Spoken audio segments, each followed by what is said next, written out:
ఎందరో మహానుభావుల త్యాగాల ఫలితమే నేడు మనం అనుభవిస్తున్న స్వాతంత్ర ఫలాలు అని జనసేన నాయకులు అవనాపు విక్రమ్ అన్నారు.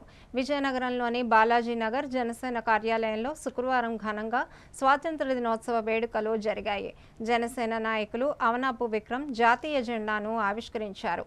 ఈ సందర్భంగా ఆయన మాట్లాడుతూ భారతదేశం శక్తివంతమైన రాజ్యంగా ప్రపంచ దేశాల్లో అగ్రగామిగా ఎదగాలన్న ఆకాంక్షతో ప్రధాని నరేంద్ర మోదీ చేస్తున్న ప్రయత్నానికి రాష్ట్ర ముఖ్యమంత్రి నారా చంద్రబాబు నాయుడు, ఉప ముఖ్యమంత్రి కొణిదెల పవన్ కళ్యాణ్ అండగా నిలిచారని అభివర్ణించారు.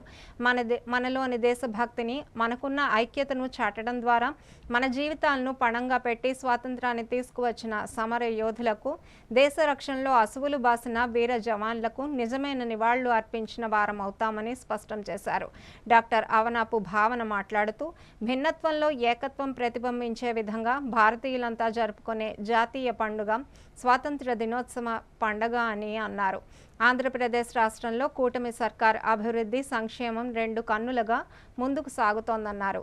ఈ కార్యక్రమంలో విజయనగరం కోఆపరేటివ్ అర్బన్ బ్యాంక్ మాజీ అధ్యక్షులు కాళ్ల గౌరీశంకర్, జనసేన నాయకులు, వీర మహిళలు, జన సైనికులు పాల్గొన్నారు.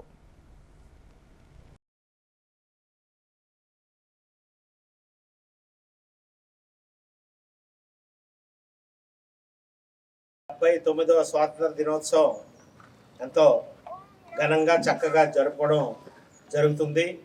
ఈ దినం భారతదేశ ప్రజలందరికీ కూడా చాలా పవిత్రమైన దినంగా భావిస్తారు. చాలామంది మనం ఆనాడు అంటే నా వయసుతో సహా ఆ స్వాతంత్రం వచ్చే టైంకి ఎవరూ లేము. కానీ పుస్తకాల ద్వారా మరి పెద్దలు చెప్పిన మాటల ద్వారా మనం తెలుసుకొని విన్నవే. ఆనాడు ఈ స్వాతంత్ర ఉద్యమంలో గాంధీ గారు అయితే నాయకత్వం వహించారు, కానీ ఆయనతో పాటు ఎంతోమంది మహానుభావులు ప్రాణత్యాగాలు కూడా చేసిన సంఘటనలు ఎన్నో ఉన్నాయి.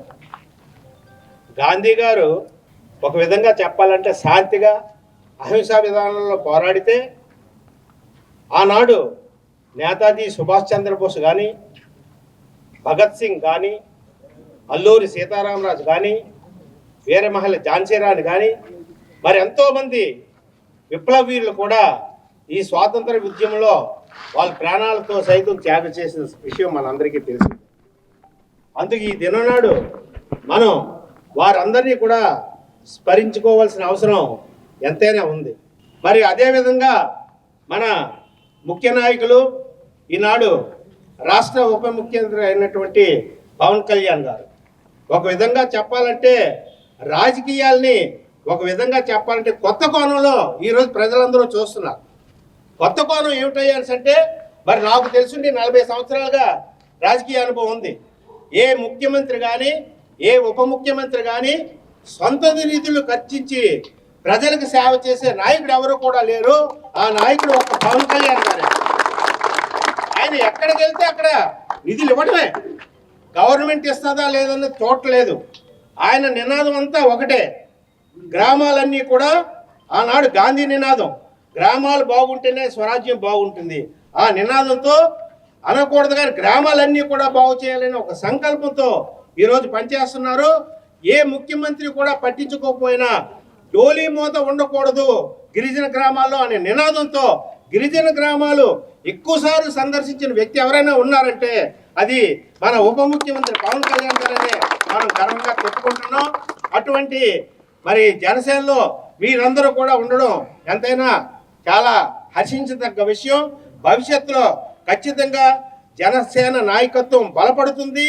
ఆయన ద్వారా మీరందరూ కూడా మంచి సేవను అందించాలని మనస్ఫూర్తిగా కోరుకుంటూ స్వాతంత్ర దినోత్సవ శుభాకాంక్షలు మీ అందరికీ తెలియజేసుకుంటూ జై హింద్. అందరికీ స్వాతంత్ర దినోత్సవ శుభాకాంక్షలు. భిన్నత్వంలో ఏకత్వం అనే విధంగా ఈరోజు భారతీయులందరూ ఐక్యతతో ఎంతో గర్వంగా చేసుకునే పండుగ ఇది. ఇటువంటి రోజున మన దేశం కోసం ప్రాణత్యాగం చేసి పోరాటం చేసి ఎంతోమంది మహనీయుల్ని, వీరుల్ని స్మరించుకుంటూ వారి యొక్క గొప్పతనాన్ని భావితరాలకు తెలియజేయవలసిన బాధ్యత మన అందరిపైన ఉంది. కూటమి ప్రభుత్వం అధికారంలోకి వచ్చిన తర్వాత ఎన్నో మంచి కార్యక్రమాలు, పథకాలతో మన రాష్ట్రాన్ని ముందుకు తీసుకువెళ్తున్నారు. సూపర్ 6లో ఒకటైన ఉచిత బస్సు పథకాన్ని స్త్రీ శక్తి పేరిట ఈ రోజు నుండి అమల్లోకి తీసుకురానుంది కూటమి ప్రభుత్వం.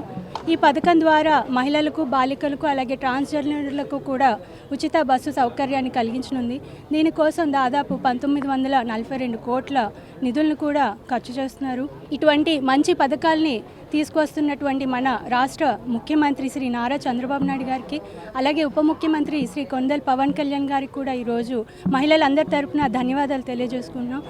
అలాగే మన భారతీయులందరూ ఎంతో గౌరవంతో తలెత్తుకొని జీవించేలాగా మన దేశాన్ని ముందుకు తీసుకువెళ్తున్నటువంటి మన ప్రధానమంత్రి శ్రీ నరేంద్ర మోడీ గారికి కూడా ఈ సందర్భంగా ధన్యవాదాలు తెలియజేసుకుంటూ జై హింద్. దేశ ప్రజలందరికీ స్వాతంత్ర దినోత్సవ శుభాకాంక్షలు తెలియజేసుకుంటున్నాను. ఏ జెండా చూస్తే మన ప్రతి ఒక్క భారతీయుడి గుండె పులకరిస్తుందో, ఏ జెండాను చూస్తే మన దేశం తలెత్తుకొని గర్వంగా నిలబడుతుందో, ఏ జెండాను చూస్తే మన ఒక ఉద్వేగం, ఒక అనుబంధం కలుగుతుందో, అదే మన 3 రంగుల జెండా, మన జాతీయ జెండా. ప్రపంచంలో అతి శక్తివంతమైన జెండా మన జాతీయ జెండా. దాన్ని రూపొందించిన వ్యక్తి మన రాష్ట్ర వ్యక్తి. మనందరూ ఎంతో గర్వించదగ్గ విషయం ఇది. అలాగే ఎందరో త్యాగ ఫలితం ఈరోజు మనం అనుభవిస్తున్న ఈ స్వాతంత్ర ఫలం. మరి వాళ్ళ జీవితాలని, వాళ్ళ ప్రాణాలని, వాళ్ళ ఆస్తులను అన్నింటినీ కూడా పణంగా పెట్టి ఈరోజు మనకి ఈ యొక్క అవకాశాన్ని కల్పించిన స్వాతంత్ర సమరయోధులందరికీ కూడా నివాళులు అర్పించుకునే సమయం ఇది. ఈరోజు మనం ఇంత ప్రశాంతంగా వాడవాడల జాతీయ జెండా వేడుకలను కానీ ఏ వేడుకలను కానీ చేసుకుంటున్నాం అంటే దానికి ముఖ్య కారకులు మన జవాన్లు. వాళ్ళందరికీ కూడా ఈ సందర్భంగా మన దేశ ప్రజలందరూ కూడా వాళ్ళకి రుణపడి ఉండాలి. వాళ్ళ కుటుంబాలను సైతం వదులుకొని మనమే కుటుంబంగా భావించి ఈరోజు మనకు రక్షణ కల్పిస్తున్న ప్రతి ఒక్కరు కూడా ఈ సందర్భంగా మేము సెల్యూట్ చేస్తున్నాం. మరి అలాగే ఈరోజు ప్రతి కార్యక్రమాన్ని కూడా వికసిత్ భారత్ని మన ప్రధానమంత్రి మోడీ గారు పిలుపునిచ్చారు. అందులో భాగంగా మన భారతదేశం రేపు రాబోయే 20 సంవత్సరాలు 100 సంవత్సరాలు పూర్తి చేసుకోబోతుంది. అప్పటికి మన భారతదేశం ప్రపంచంలోనే అతి శక్తివంతమైన దేశంగా, అత్యంత అభివృద్ధి చెందిన దేశంగా తీసుకెళ్లాలనే ఉద్దేశంతో ఆయన చేస్తున్న ఈ కార్యక్రమానికి, అలాగే మన విజన్ 2047 అని మన చంద్రబాబు నాయుడు గారు అలాగే మన పవన్ కళ్యాణ్ గారు చేసిన రూపకల్పన కూడా మనందరం సహాయ సహకారాలు అందించి అందులో కూడా మన భాగస్వామి మన రాష్ట్రాన్ని, దేశాన్ని అభివృద్ధి పదంలో ముందుకు తీసుకెళ్లే విధంగా ప్రతి ఒక్క పౌరుడు కూడా ముందుకు రావాలని ఈ సందర్భంగా తెలియజేసుకుంటూ అందరికీ మరొక్కసారి స్వాతంత్ర దినోత్సవ శుభాకాంక్షలు తెలియజేసుకుంటున్నాను.